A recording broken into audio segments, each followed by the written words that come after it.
सखियों के साथ में दिव्य रास को रचाया। रास को रचाने के पश्चात परमात्मा कहते हैं, भगवान श्री कृष्ण कहते हैं, हे सखियां अब अपने अपने घर को जाइए। सखिया कहती महाराज हम कहां जाए, अब जिसकी छाया चित्र हमें हमेशा हमारे हृदय में विराजमान रहता है उसको छोड़कर हम कहां चले जाए।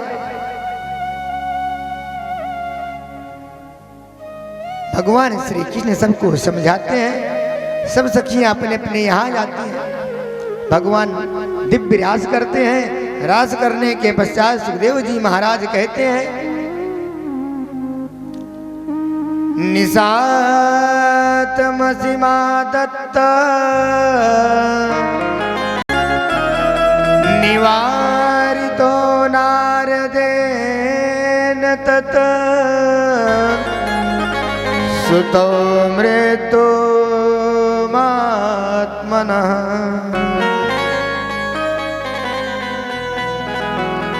इधर कंस महाराज जब से भगवान का जन्म हो गया तब से वह व्याकुल है। कभी पूतना को भेजे, कभी सक्तासुर को भेजे, कभी तृणावर्त को भेजे, लेकिन जो महाराज नंद बाबा के गांव में जो आता परमात्मा उसका गोविंद आए नमो नमः कर देते।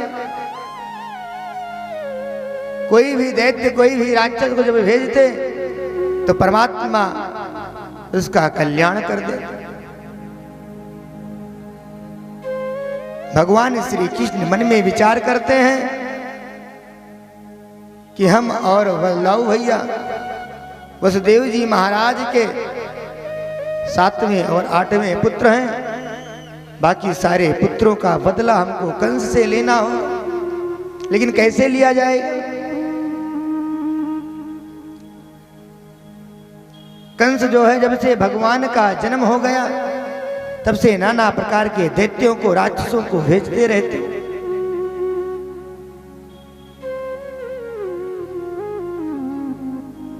कंस इतना जो है डर रहा है,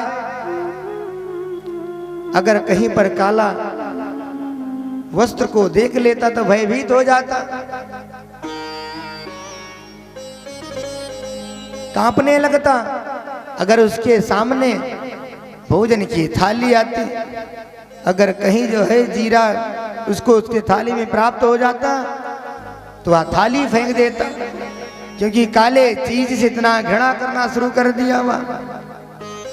कोई कृष्णा का चर्चा करता तुरंत उसको फटकारने लगता अपने दरबार में। जैसे कोई कृष्ण की चर्चा करता तैसे जो है कंस उसको फटकारने लगा। कंस भी इधर अपने मन में विचार करने लगा कि किस प्रकार से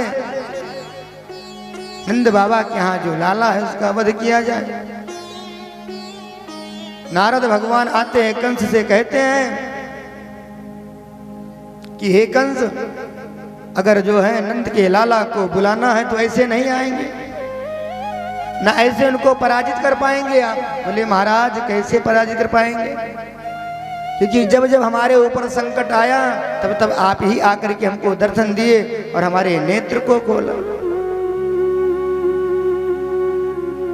नारद भगवान कहते हैं अपने राज्य से जब अक्रूर को भेजेंगे आप तो कृष्ण और बलदाऊ दोनों लोग चले आएंगे अपने चाचा के साथ में, और किसी भी दैत्य को भेजेंगे तो यहां पर भी वो नहीं आ पाएगा, उसका कल्याण हो जाएगा। कंस के यह बात समझ में आ गई कि जो नारद भगवान कह रहे हैं ऐसे ही हमका करना होगा। अक्रूर महाराज को बुलाते हैं, बुलाने के पश्चात उनको समझाते हैं, दिव्य जो है यज्ञ का आयोजन करते हैं और कहते हैं मित्र आप जाकर के कृष्ण और बलदाऊ को, दोनों भैया को इस मेले में इस यज्ञ में निमंत्रण दे दो और उनको बुला लाओ। बोले ठीक है महाराज। लेकिन भगवान तो अंतर्यामी है। अक्रूर महाराज मन में विचार करते हैं, जिस कार्य को कोई नहीं कर पाया वह कार्य हमको सौंपा जा रहा है, हम कैसे करेंगे इस कार्य को, हमसे कैसे हो पाएगा।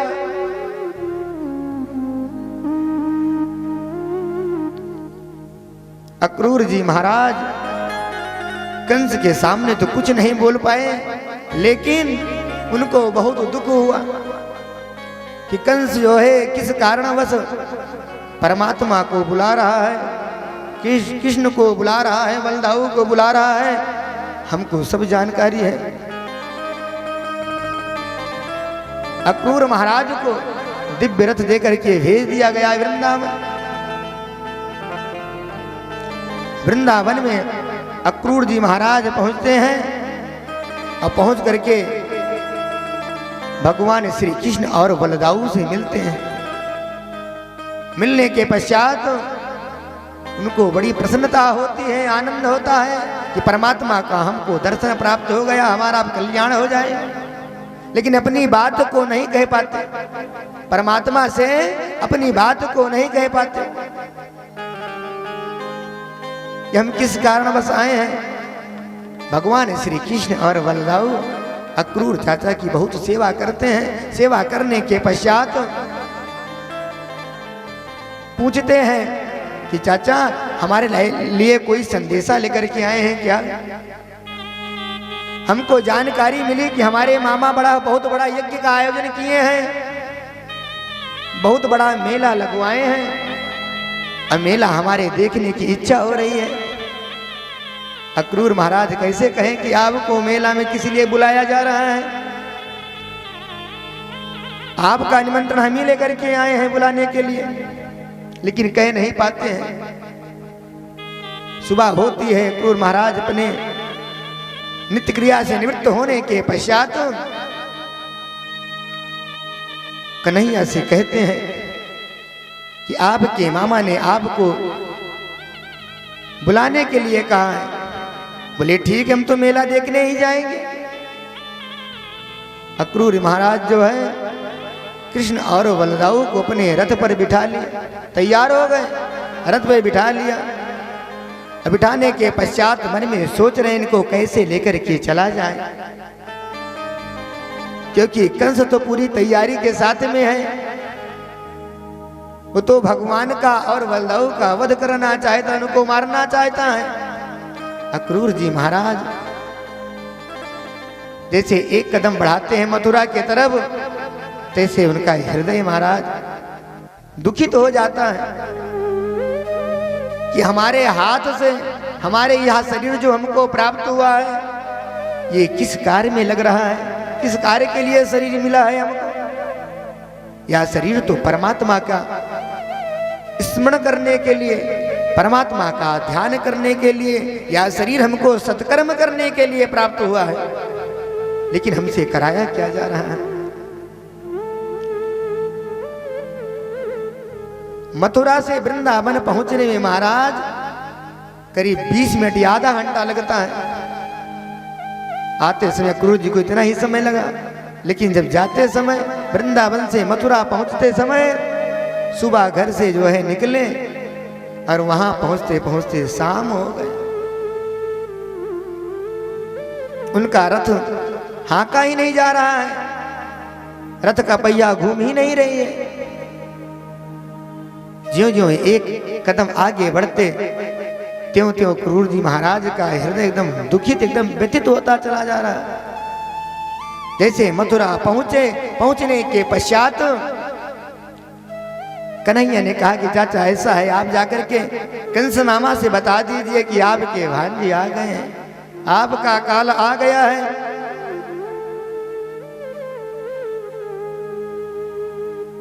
कन्हैया बड़े प्रसन्न है कि कम से कम मामा के यहाँ आए हैं, दिव्य मेला का आयोजन देखेंगे, हम सबसे मुलाकात होगी।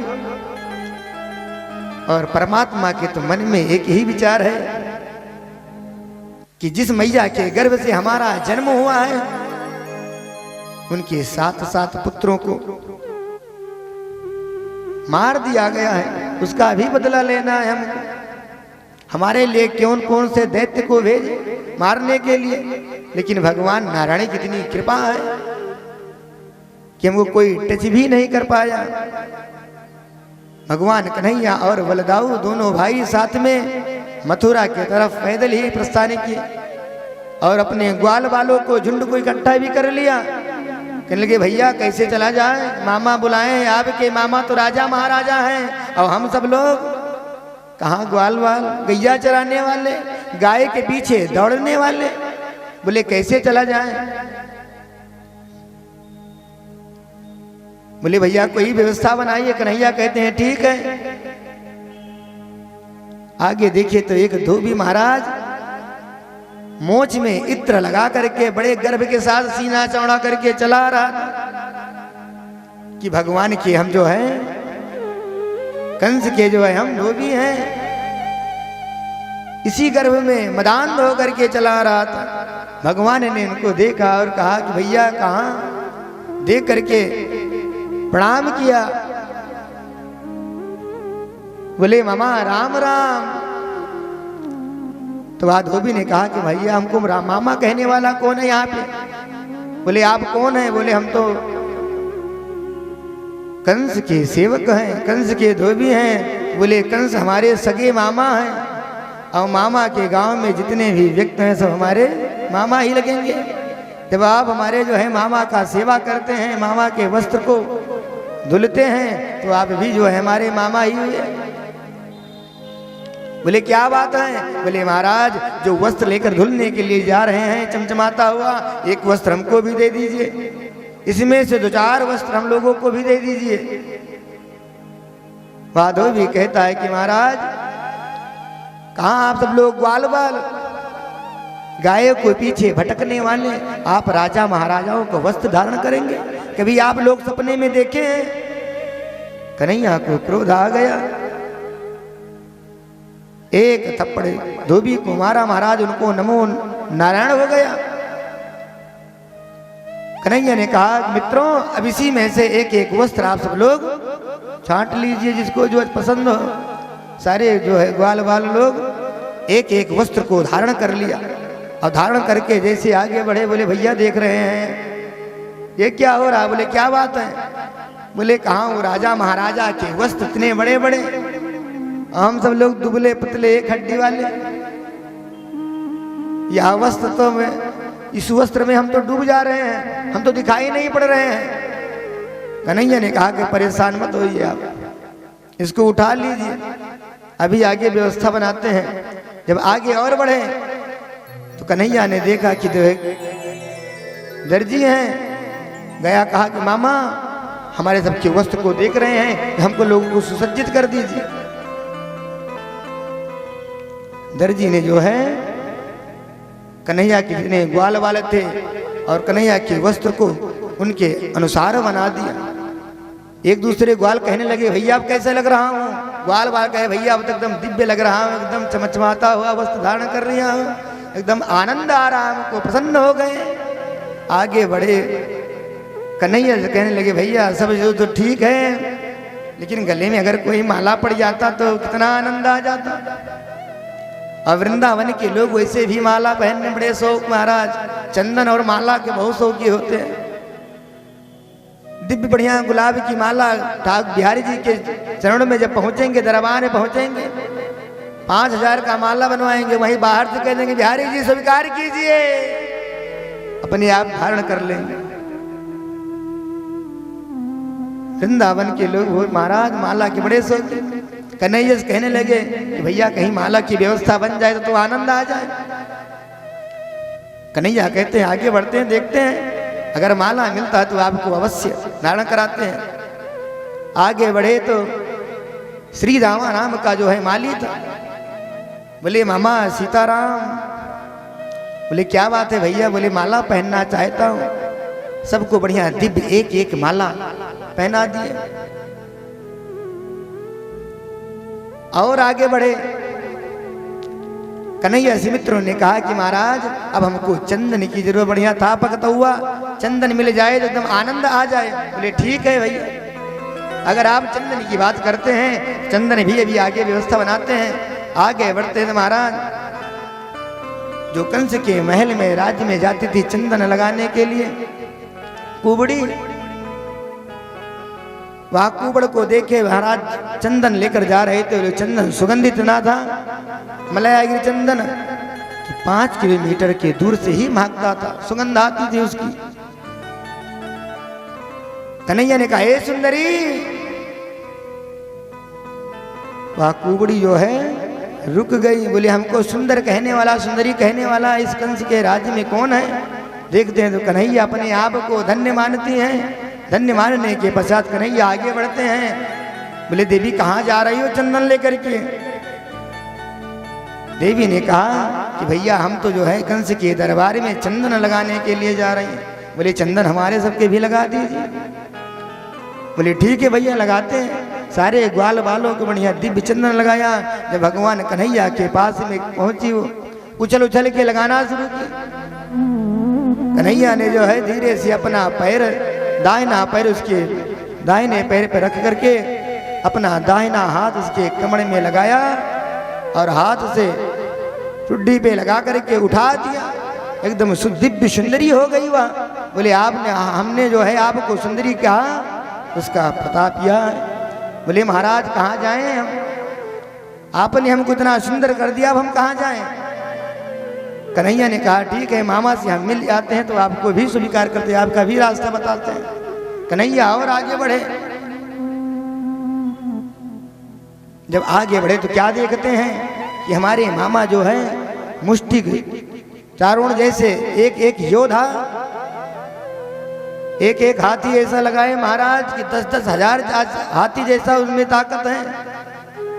लेकिन कन्हैया जो है आगे बढ़ते हैं। कन्हैया और बलराऊ दोनों भाई आगे बढ़ते हैं, सबको परास्त करके महल में पहुंच जाते हैं। जब वो महल में पहुंचते तो कंस देख करके एकदम घबरा जाता है। बोले, महाराज इतनी व्यवस्था हम बना के रखे हैं, तभी भी यहाँ कन्हैया बच के चला आया और काल हमारे सामने खड़ा हुआ है। घबरा जाता है कंस, थर थर थर थर कांपने लगता है। कन्हैया की तरफ भागता। बोले, मामा भागने की जरूरत नहीं है, हम आप ही की तरफ आ रहे हैं। कन्हैया जैसे पहुंचते हैं तैसे कंस क्रोध में आ जाते हैं और मन में विचार करते हैं, इसको किस प्रकार से मारा जाए, किस प्रकार से किया जाए। इतने दैत्यों को मारने वाला यही कन्हैया है। देखने में इतना छोटा है, लेकिन इसकी प्रशंसा, इसका जो है ख्याति तो इतनी बड़ी है, इतनी ख्यात हमारी नहीं बढ़ रही है। कंस और कन्हैया में काफी देर तक युद्ध दोनों में शुरू हो गया। कन्हैया जो है कभी इधर कभी उधर, कंस अपने जो है नंगी तलवार से कन्हैया के ऊपर प्रहार करता। उधर यज्ञ को विध्वंस करने में संकर्षण बलदाऊ भैया लग गए। सारे यज्ञ को समाप्त करके इधर जो है कन्हैया और कंस में दिव्य युद्ध होना शुरू हो गया। एक समय ऐसा आया कि कन्हैया जो है अपने मामा की छाती पर बैठ गए। बोले, मामा आप तो हमारे लिए कितने दैत्य, कितने राक्षस भेजे हमारा वध करने के लिए। आप याद कर लीजिए, हमारे 7 भाइयों को आपने जो है खत्म कर दिया, नष्ट कर दिया। भगवान एक एक बात को याद दिलाते हैं कंस को और दोनों हाथ से मुक्का बांध करके कंस के जो है सीने पर प्रहार किया तेज से और कंस का प्राण तो हो गया। वृंदावन बिहारी लाल की, बोलो श्याम सलोने सरकार की जय जय श्री राधे श्याम। आइए हम सब लोग भी भगवान का स्मरण करते हैं। ना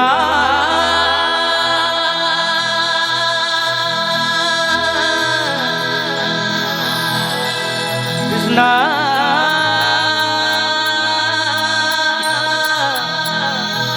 हरे कृष्णा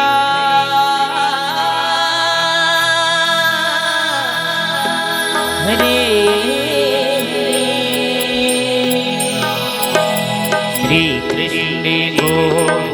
हरे मुरारी हे नाथ नारायण वासुदेव श्री कृष्ण गोविंद हरे मुरारी हे नाथ नारायण वासुदेव पितृ मातृ स्वामी सखा हमारे पितु मातृ स्वामी सखा हमारे हे नाथ नारायण वासुदेव श्री कृष्ण गोविंद हरे मुरारी हे नाथ नारायण वासुदेव।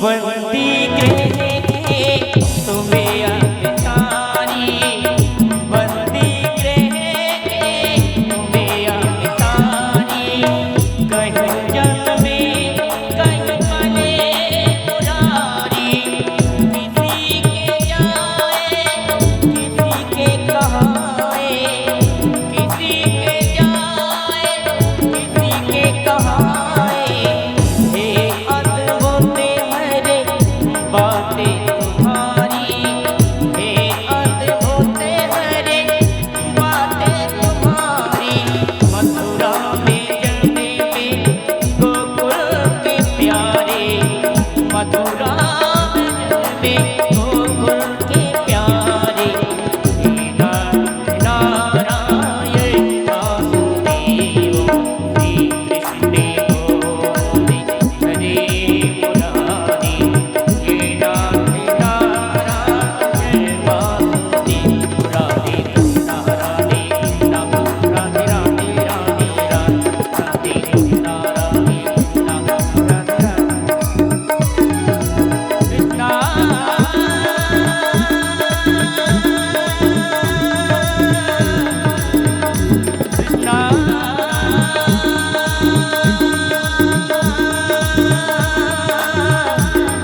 हरे कृष्णा हरे बोलिए बांके बिहारी लाल की जय। वृंदावन बिहारी लाल के जय हो। बोलो शामले सरकार की जय हो।